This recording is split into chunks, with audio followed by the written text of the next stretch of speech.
ముందుగా శ్యామ్ సుందర్ గారు మీరు చెప్పండి, ఇప్పుడు గోదావరి వరద నీళ్ళ విషయంలో జరుగుతుంది నిజంగా ప్రజల ప్రయోజనాల కోసమా, క్రెడిట్ పాలిటిక్స్ అంటే ఏం చెప్తారు శ్యామ్ సుందర్ గారు? ప్రతి రాజకీయ పార్టీ కూడా రాజకీయాల కోసం రాజకీయం చేస్తున్నాయి. ప్రజల క్షేమం గురించి ఆలోచించడం పక్కకు పెట్టి తమకు ఎక్కడ చెడ్డ పేరు వస్తుందో అని చెప్పేసి బీఆర్ఎస్ వాళ్ళు, లేదు ఇది తోసేయకపోతే మా మీదకి చుట్టుకుంటుందేమో అని చెప్పేసి కాంగ్రెస్ వాళ్ళు ఈ రకంగా రాజకీయాలు చేసుకుంటూ మొత్తం మీద ప్రజలని మాత్రం మభ్యపెట్టే ప్రయత్నం చేస్తున్నారు. అప్పటికే బీఆర్ఎస్ అలాంటి ప్రయత్నాలు చేసే ఇప్పుడు ఏ పరిస్థితుల్లో ఉన్నదో తెలుసు. కాబట్టి కాంగ్రెస్ అన్న సరిదిద్దుకోవాల్సింది, కాంగ్రెస్ కూడా అదే బాటలో పోతుంది. కాబట్టి ఈ రాజకీయ పార్టీలు ప్రజల సంక్షేమాన్ని పక్కన పెట్టి ప్రతి విషయాన్ని రాజకీయాలతో ముడిపెట్టి రాజకీయాల కోసమే రాజకీయాలు చేస్తున్నారు.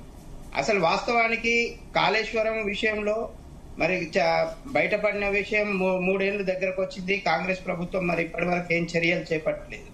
కాళేశ్వరాన్ని మళ్ళీ పునర్నిర్మించడమా లేకుంటే ఏం చేయడము, దానికి సబ్స్టిట్యూట్ ఏం చేయడము, అక్కడ ఉన్నటువంటి పంప్ సెట్లు ఎట్లా వాడుకోవడము, ఏం కదా ఇవి ఏమి ఆలోచించకుండా బీఆర్ఎస్ మీద నెట్టడము. బీఆర్ఎస్ వాళ్ళేమో మేం కట్టిందే కాళేశ్వరం మంచిగా ఉంది, దాన్ని కొద్దిపాటి రిపేర్లు చేస్తే బాగుంటుంది, సరిపోతుంది అంటున్నారు. వాస్తవానికి అయితే కాళేశ్వరం ప్రాజెక్ట్, నేను చాలా మంది ఇంజనీర్లతో మాట్లాడిన ప్రకారంగా కాళేశ్వరం ప్రాజెక్ట్ అనేది వేస్ట్ ప్లాన్ అండి. ఎందుకనంటే ఏ ప్రాజెక్ట్ కట్టినా కానీ జనరల్ గా ఏ ఇంజనీర్ అయినా ఏ విధంగా ప్లాన్ చేస్తారంటే గ్రావిటీ ద్వారా నీరు కింది ప్రాంతానికి సప్లై అయ్యేలాగా ప్రాజెక్టుల రూపకల్పన జరుగుతుంది. వైఎస్ గారి హయాంలో చేపట్టినటువంటి తొమ్మిడిహట్టి ప్రాణహిత చేవెళ్ళ ఏదైతే ఉందో ఆ ప్రాణహిత చేవెళ్ళ కింది వరకు శివరాయకట్టు వరకు కూడా నీరు వచ్చేది వాస్తవానికి, వితౌట్ ఎనీ మోటార్స్, ఎనీ మనం కృత్రిమంగా చేయాల్సిన ఏర్పాట్లు లేకుండా గ్రావిటీ ద్వారా వచ్చేది. అయితే వైఎస్ గారు చేసిన ఫెయిల్యూర్ ఏంటంటే మహారాష్ట్ర గవర్నమెంట్ ను ఒప్పించడంలో ఫెయిల్ అయ్యారు.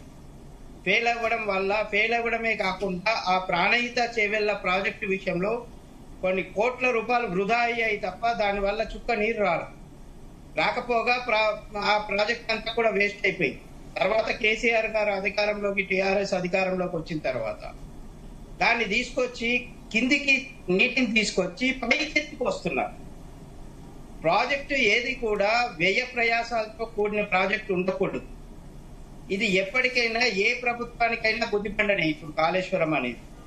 ఎందుకనంటే ఒక ఎకరానికి నీరు పారించాలంటే 30 నుంచి 40 వేల రూపాయల ఖర్చు వస్తుంది. ఆ 30 నుంచి 40 వేల రూపాయల ఖర్చు పెట్టి మోటార్ల ద్వారా నీళ్లు సప్లై చేసి ఏం సాధించాలనుకున్నారు అప్పుడు టిఆర్ఎస్ గవర్నమెంట్? కాబట్టి ప్రాజెక్ట్ అనేది ఎప్పటికి కూడా గ్రావిటీ ద్వారా కింది వరకు, మీరు ఏ ప్రాజెక్ట్ అయినా తీసుకోండి, చాలా వరకు 99% గ్రావిటీ ద్వారానే నీరు వెళ్ళిపోతుంది తప్ప కిందికి తీసుకెళ్లి మళ్ళీ పైకి నీటిని ఎత్తిపోయడం అనేది కరెక్ట్ పద్ధతి కాదు. కాబట్టి ఇది అప్పుడే ఇంజనీర్లు చెప్పినా వినలేదు అనేది మనము పేపర్లలో వచ్చింది, టీవీల్లో వచ్చింది, మనం విన్నాం. అది ఎంతవరకు నిజము ఎంతవరకు కాదు అనేది కేసీఆర్ గారికి తెలుసు, అప్పటి ఇంజనీర్లకు తెలుసు. కానీ వాస్తవానికి ఏమైందంటే అది ఇప్పుడు ఒక గుదిబండ లాగా కట్టారు. కట్టిన తర్వాత కట్టేటప్పుడైనా నాణ్యత కోసం ప్రయత్నం చేశారా అంటే అది లేదు.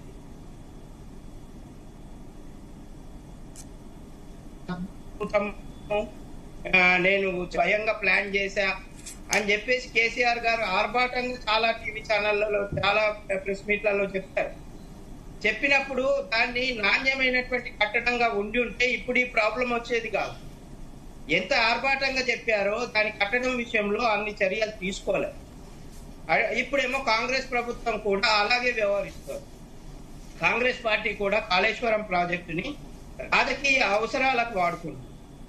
అట్లా కాకుండా ఇప్పటికే కనుక ఆ కుంగిన పిల్లర్స్ ఏవైతే ఉన్నాయో వాటిని డిస్మెంటల్ చేయడమా లేకుంటే ఆల్టర్నేటివ్ పిల్లర్స్ పెట్టి ఏమైనా సపోర్ట్ చేసి ఇంజనీర్ల సహకారం తీసుకొని దానికి ఏమైనా చేయాల్సింది. అంత పెద్ద ప్రాజెక్ట్ ఇప్పుడు వృధా చేసేస్తే కష్టమవుతుంది.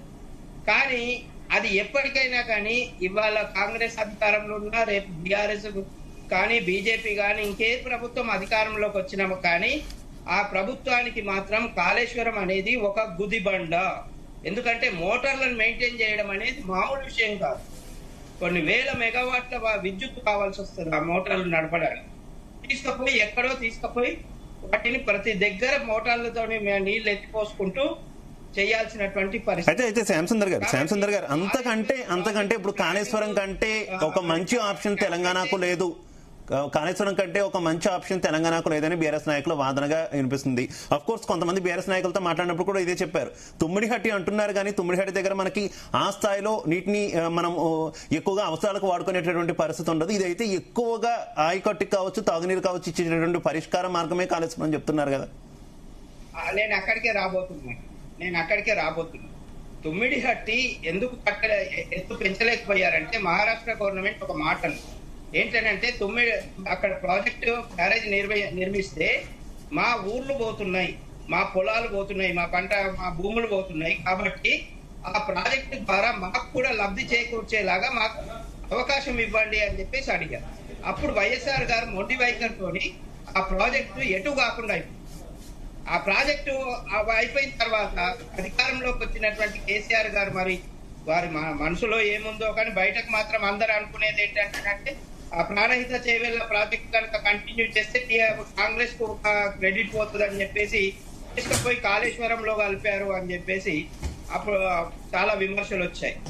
కాబట్టి ఇది ఎటు పోయి రాజకీయాలకు వాడుకుంటున్నారు తప్ప ప్రజలు రైతుల విషయంలో మాత్రం సరైనటువంటి చిత్తశుద్ధితోని ఏ పార్టీ, ఈవెన్ కాంగ్రెస్ కానీ బీఆర్ఎస్ కానీ ఈ పార్టీలు ఏవి ఆలోచించాలి. ఇప్పటి వరకు అధికారంలో ఉన్న పార్టీలు ఏవి కూడా రైతుల గురించి మాత్రం ఆలోచించలేదు. డాంబికాలకు పోయి ప్రజాధనం మొత్తం దొంగలు కలిపారు. ఇప్పుడు నేను మొత్తం అవినీతి జరిగిందని అనట్లేదు, మొత్తం అవినీతి జరగడానికి అవకాశం లేదు. ఎందుకంటే ప్రాజెక్ట్ ఉంది 1,00,000 కోట్లు.